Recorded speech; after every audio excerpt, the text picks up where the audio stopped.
Well, Super JLA fan 88. You can call me Chris. I've decided to do a few commentaries on different shows and movies that I like. I wanted to start off with something that wasn't very long. It is about 40 minutes, 45 minutes. Smallville. This is going to be the first episode of the first season, the pilot episode. It should be very fond of everybody because it introduces every character. And I know it meant a lot to me when it first came on, so I wanted to let you guys see how I am. I'm going to make some other videos, not just commentaries, but like trailers or somewhat, just what I would want to see.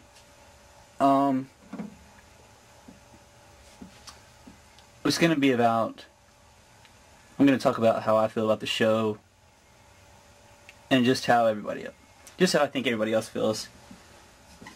Now, I don't know how people feel about the pilot, because I wasn't around whenever, when I say around, I wasn't on the internet whenever this happened, to get the reactions. I'm pretty sure that everybody liked it. That's what made it so popular. This was the highest, for the WB network, this was the highest rated show premiere ever. WB's a small network, but still, that's good. So I just wanted to get that stuff sorted out before we get it started. Alright, here it comes. Smallville pilot.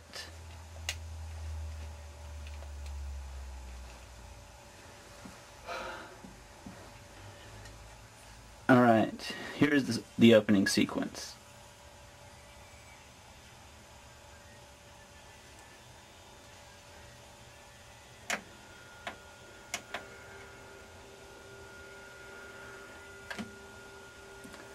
Okay, we have Earth here with Clark arriving.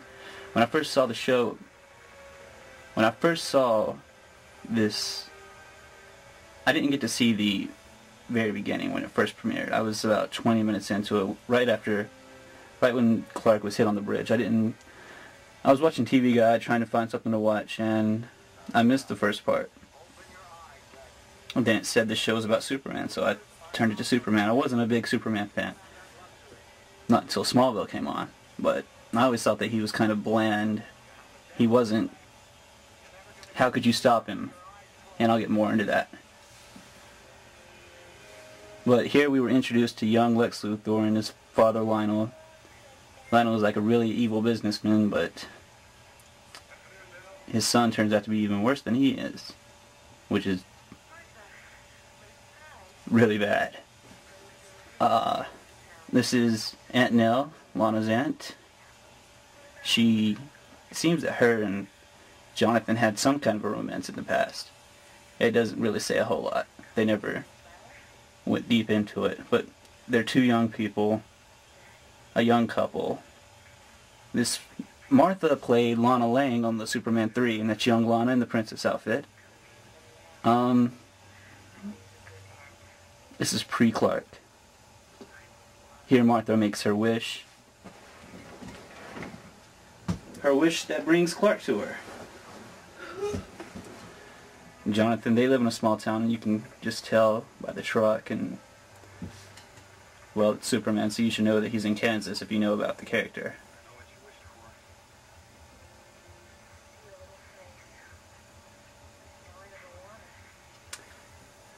And here Martha says how she's always wanted a small child, and it's like Al Goff and Miles Miller said. They could have went with an older couple, but they made the right decision because you actually care about these parents. And I've become a great fan of John Schneider. I never watched The Dukes of Hazzard, but all of his other stuff I'm really interested in. And here you see the spaceship. I just really wasn't paying attention the second time I saw this episode because I did not see the spaceship. Here you see Lex with his red hair and his dad. His dad talking to Pete's parents, his family. Like in the comics, Lex has the red hair before he goes bald. And while they changed it, really, Clark is still responsible for him losing his hair. So, here's young Luthor, pre-evil, running through the woods. And if you heard a voice like that, I'm sure you would too. I'm sure any of us would. Here you find out he has allergies, which he had before the meteor shower, but after the meteor shower it ran up his white blood cell count, and he no longer gets sick. Here's the scarecrow that the jocks and the football players always tie up a freshman and do too. It's got the Superman S on him. He's crucified like Jesus, which is a great metaphor.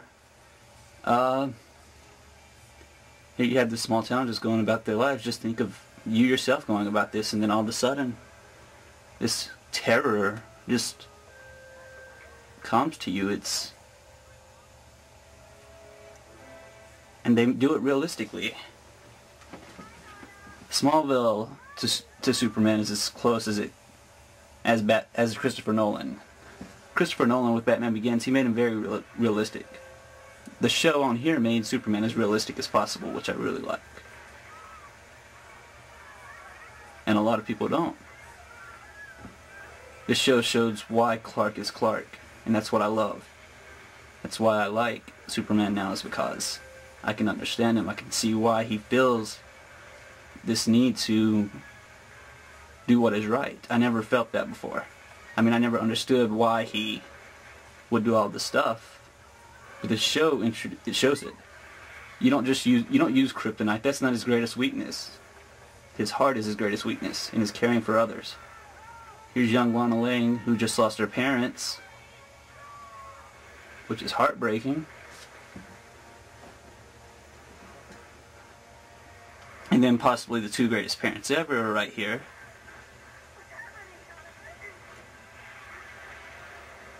God-fearing parents who just try their best to raise Clark, and they teach him what is right and wrong. That's why we have Superman, thanks to the parents. And then we have Lionel, who is very responsible for the reason why we have Lex. He molded him into that. Here you see him lose his hair, and of course he probably thinks that his child's dead.